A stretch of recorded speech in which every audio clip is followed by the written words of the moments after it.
Здравейте, деца от група Червена шапчета. Получих вашето писмо и много се зарадвам на това какви подаръци сте си избрали. Изпратил съм бюджетата на гледате с прозорека, да ми получите вашите две господи, госпожа Тодорова и госпожа Георгиева. Да внимават как се държат другите деца. Никола, Ивайло, Велислав, Борислав, Иванчо и Мартин.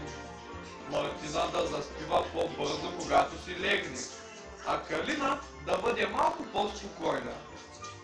Искам Иван да ми нарисува една картина, но без да пробива листа. Никола Симеонова да се облича по-бързо дрехите, когато стане от сън. Аз ще се постарая да изпълня вашите обещания, ако и ви се постараете да изпълните моите. Благодаря ви за отделеното внимание от вашия любим дядо Коледа.